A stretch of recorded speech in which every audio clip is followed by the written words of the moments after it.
เดี๋ยวมื้อนี้เวลาประมาณ10 โมงไปทางสถานีตำรวจนำโดยผู้กำกับวีรพจน์หวังสุรพลบ่กับอันยังว่ากระไหม รองผู้กำกับจำชื่อว่าอะไรบักฮานี่ก็เลย นะที่ละพันบ่ เอิ้นแตะบักละอะไรบักฮานี่เอิ้นยากทางสถานีตำรวจนั่นแหละเขาสิมาปลูกต้นไม้ปลูกต้นไม้อยู่นี่เด้อสวนปาล์มนั่นแหละสวนปาล์มปลูกต้นไม้เป็นถวายในวันวิสาขะยังก็ว่าไปเพราะก็ไปร่วมกันนั่นแหละไปร่วมกันพาเขาเฮ็ดสั่งมาเบิดลงผักนั่นแหละคือจะไปร่วมกันอันใดมันเป็นความดีเฮ็ดเลยถ้าอันใดมันเป็นความเลวตีมันเลยเฮาก็เลย คนคือกันอันใดมันบ่ดีเนี่ยฟาดปากมันโลดบักใดอีใดก็เลยเนาะความดีการปลูกต้นไม้ถือเป็นความดีหาประมาณบ่ได้อันนึง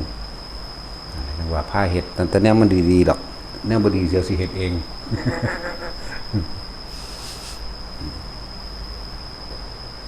10 โมงพากันนั่นนี่แล้วคือสิว่าล้างถ้วยแล้วละมั้งเนาะถ้วยซ้ำแล้วก็พากันออกไปรออยู่พุ่นโลด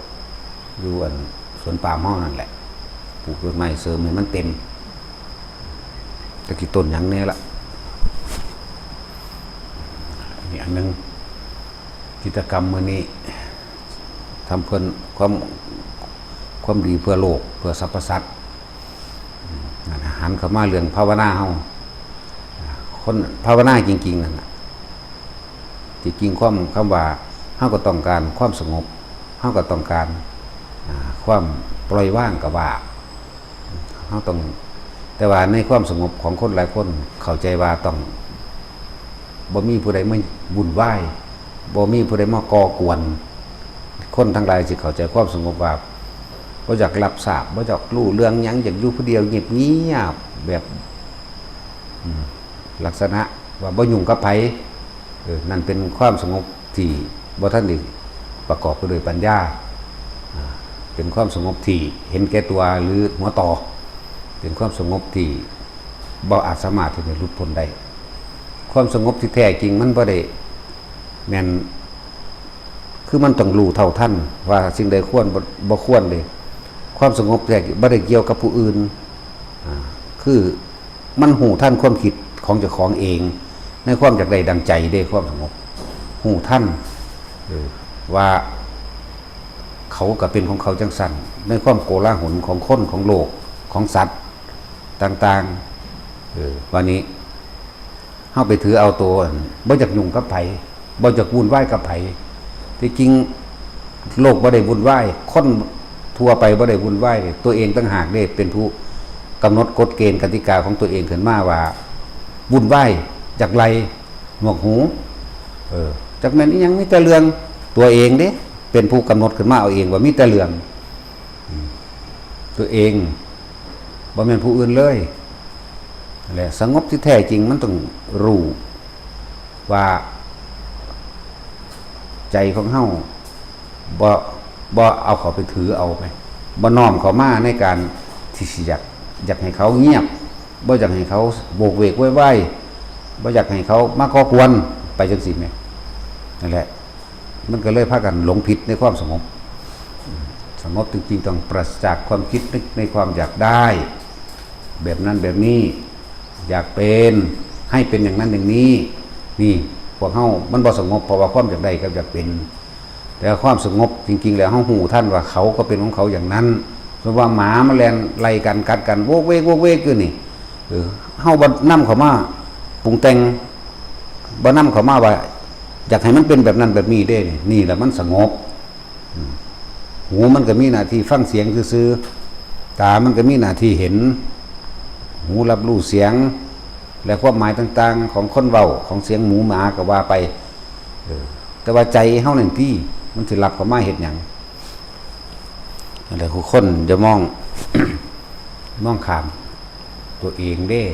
ที่จริงตัวเองได้เป็นผู้ไปตั้งกฎกติกาว่าอยากสงบคืออยากอยู่ผู้เดียวไม่อยากยุ่งกับไผอยู่ผู้เดียวบ่ได้ดอกในโลกนี่บ่ได้ต้องอาศัยผู้อื่นต้องอยู่น้ำกันคือเก่าแต่ว่าอย่างนี้แหละจังว่าให้ทุกคนให้เข้าใจความสงบ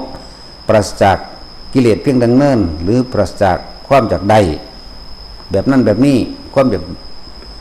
กเป็นให้มันเป็นแบบนั้นแบบนี้นี่ง่ายๆนึงเด้พวกเข้าไปมองขามเอียงกับจุดนี้นะแต่ว่าเขาเป็นคนมักมวนสนุกสนานเฮฮาก็นับเป็นเรื่องของเขาตัวเองสิอยากให้เขาเป็นดังที่ตัวเองอยากให้เป็นเห็นอย่างเข้าใจว่าล่ะโซหนีมาจากนี่กูอยากไล่นี่พวกบาปไงเอ้ยพวกจักนรกสิกินหัวสูบอก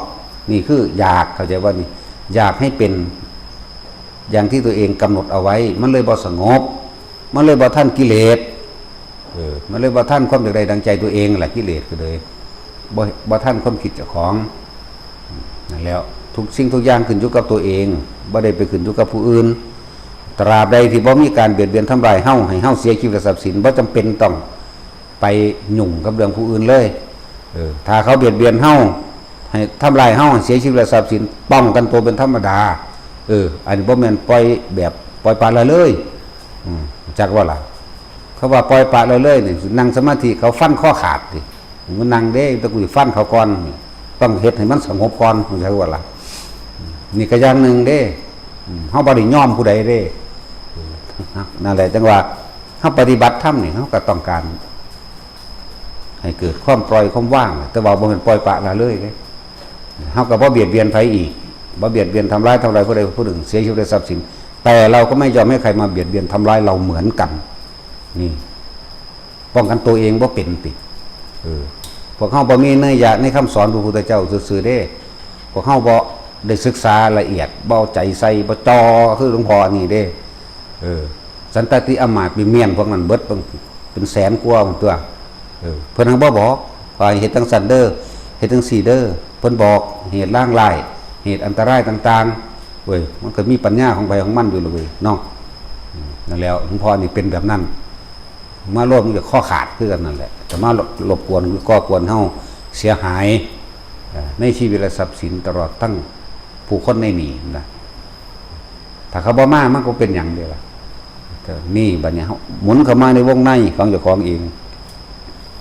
ที่มันบ่สงบเพราะว่ามันอยากเห็นบ่อยากไล่นี่เห็นว่านี่อยากไล่หนวกหูว้อยว้ายคนหลายบ่อยากกันยุ่งยากเรื่องมากมีแต่เรื่องตัวเองได้เป็นผู้เอาเรื่องเขามาในใส่ใจตัวเองเข้าใจว่าล่ะอยากให้ผู้นั้นเป็นแบบนั้นอยากให้ผู้นี้เป็นแบบนี้บ่อยากให้นกห้องบ่อยากให้หมาเห่าโอ้ยหมามันก็มีหน้าที่เห่านกมันก็มีหน้าที่ห้องของมันก็ของกันยังมีหน้าที่เว้าเนาะคือบ่คุ้มเจ้าของว่าเว้ากันซะแล้วนั่นแหละให้น้องเขามาหาเจ้าของแบบนี้ไผสิเป็นจังไดก็สร้างถ้ามันบ่มารังแกเบียดเบียนเฮาเสียหายชีวิตและทรัพย์สินอย่าไปดึงมันเข้ามาอย่าไปน้อมเข้ามาแล้วก็ไปกำหนดได้บัดนี้กำหนดกฎเกณฑ์อยากให้เขาเป็นจังซั่นจังซี่มันจะไปกำหนดผู้อื่นเด้ก็มันสิบ่เข้าถึงความสงบความคิดเจ้าของน่ะได้บ่สงบความคิดเจ้าของได้วุ่นวายแต่ของที่เป็นผู้วุ่นวายกับผู้อื่นเองผู้อื่นเขาก็เล่นด้วยบ่เขาก็หัวอยู่บ่เขาอันใดที่บ่วันเห็นให้เสียหายในหมู่คณะเสียหายในตัวเองบ่ต้องไปวุ่นวายกับเขาปล่อยจักว่าล่ะครับว่าปล่อยอันนี้มันจะไปกำหนดให้ผู้อื่นเป็นตัวแต่บ่กำหนดตัวเองบ่กำหนดรู้เท่าทันความคิดเจ้าของมันบ่ได้ยากดอกถ้ามันน้อมเข้ามาหาเจ้าของจริงๆคำว่ารูปกับน้ำกายกับใจเท่านี้นึงได้ในนี่คำว่ารูปกับร่างกายเท่านี่แหละคำว่าน้ำก็คือใจนี่แหละความคิดความรู้สึกนึกคิดของเจ้าของเองนี่แหละรูปมันบ่ได้ยากดอกเฮ็ดจังได๋ก็ตายคือเก่าสิไปอีหยังกับมันอาบน้ำพอให้เย็นปวดหัวก็กินยาพาราเฒ่าก็ยอมรับตายก็เตรียมตัว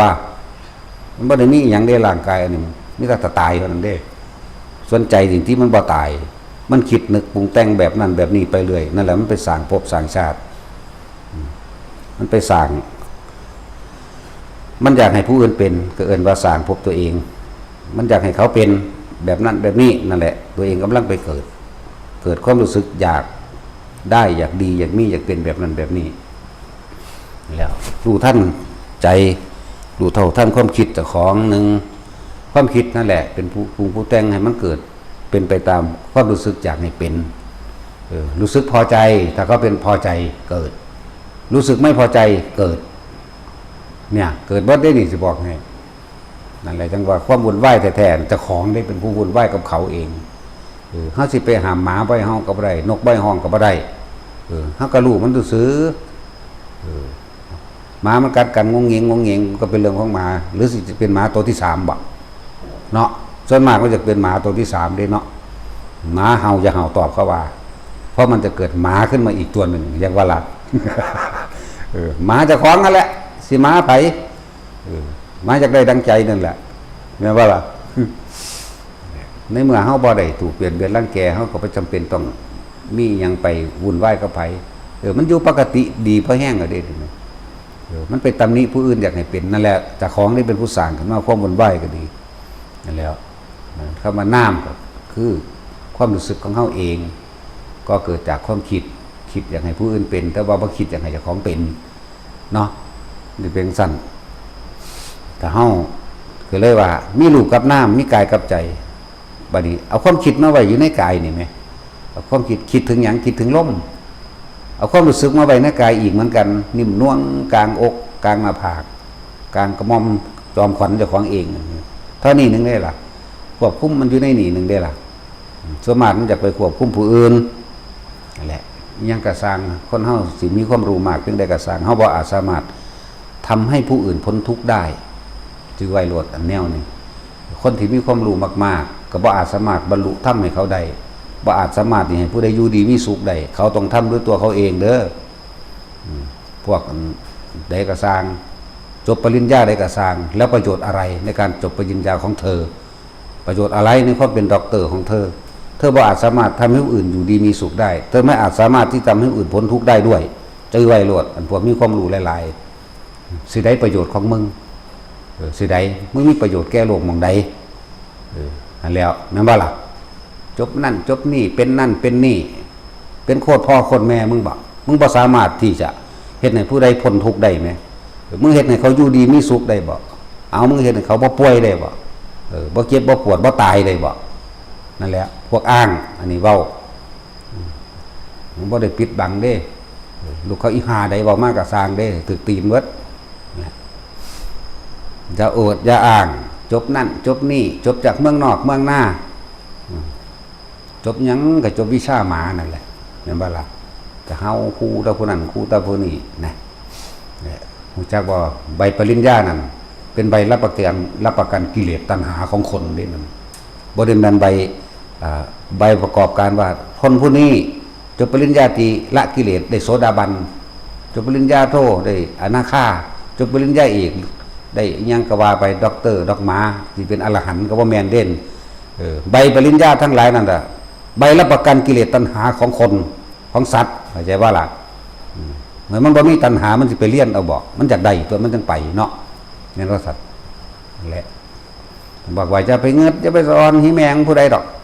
อันใดมันเฮ็ดเป็นประโยชน์ใดเฮาเฮ็ดไปเลยแต่ถ้ามันเว้ามาเฮาบ่ต้องไปตอบดอกให้หลวงพ่ออันนี้เว้าผู้เดียวหลวงพ่อสิล่วงเข้าไปในเลยหมดลูกแม่มันอีกบ่ธรรมดาดิดูเขาอีหาได้ก็สร้างนั่นแหละพวกเขาบ่ต้องตอบพวกเขามันโมโหจักว่ามันสิศูนย์หลวงพ่อนี่บ่ศูนย์เลยฆ่าแมงเลยเป็นจังซั่นเด้อจังว่าความวุ่นวายแท้จริงอยู่ไสความคิดเจ้าของเองเด้อความวุ่นวายจริงๆนั่นอยู่ที่ความคิดเจ้าของที่อยากให้ผู้อื่นทำดังใจตัวเองนั่นแหละอยากให้เป็นอยากให้ได้อยากให้เป็นไปบังคับผู้อื่นแม้กระทั่งบังคับตัวเองอยากให้สงบพร้อมนั่นแหละมันบอกรู้จักวิธีก็บอกอยู่ตลอดเอาเธอพวกเจ้าอยู่ในลมหายใจมั่งอยู่ในความรู้สึกในกายมั่งอยู่ในหน้าผากของนวงๆกันนั่นก กลางหัวมันทำกลางอกมั่งอยู่แค่นี้พวกเจ้าสงบแล้วพวกเจ้าจะไปเอาอีกอย่างอยู่บางใดอีกแล้วให้เฮ็ดอยู่แค่นี้เอาไปมาสงบจนบัดนี้จนว่าบ่มีความคิดหยังเกิดขึ้นได้เป็นบ้าขึ้นมาอีกเอ้ากูสิบ่เป็นอัลไซเมอร์บอกว่าได้บัดนี้เพราะน่ะเบิ่งดูมันสงบแล้วก็ยังไปหาความสงบอันอื่นอีกอยู่ยังไปคิดหาอยู่ย่านเจ้าของให้บ่น่ะย่านเจ้าของแต่เจ้าของเป็นบ้านี่เป็นจากอายคนโอ้ยอยู่ซื่อๆอยู่กับความรู้สึกให้มันรู้ไหมรู้ว่าความรู้สึกอยู่ในกายแบบนี้รู้ว่าความคิดเกิดขึ้นแบบนี้ผู้รู้ก็รู้อยู่ซื่อๆมันอยู่แค่นี้เองมันบ่ได้มีหยังยากดอกถ้าเฮาจับจุดมันได้แล้วนั่นน่ะทุกอย่างรวมอยู่ที่จิตทำดีก็อยู่ในจิตทำเร็วก็อยู่ในจิตบ่ดีบ่เร็วมันก็อยู่ระหว่างตำกลางจิตนี่แหละแค่บ่ไปตามมันบ่ไปตามความคิดบ่ไปบังคับผู้อื่นให้เป็นแบบนั้นแบบนี้แล้วก็บ่บังคับตัวเองให้สงบพร้อมให้แค่รู้ในลมหายใจนี่ในอุณหโลมนี่กลางหัวนี่หน้าอกนี่นั่นแหละให้มันทันแน่เฮ็ดอีหยังอยู่มันก็สงบได้เด้ล่ะแล่นอยู่เว้ากันกับผู้อื่นอยู่มันก็สงบได้ตัวมันบ่ได้ไรหยังมันก็สงบซั่นตัวปราศจากกิเลสเพียงดังเนินบ่มีหยังเรียบด่าคนอยู่ก็สงบเด้ด่าด้วยความสงบด่าด้วยความเรียบร้อยอีกต่างหากเด้พวกเจ้าเฮ็ดเป็นบ่ลืมได้จักหน่อยบัดนี้เอาพอ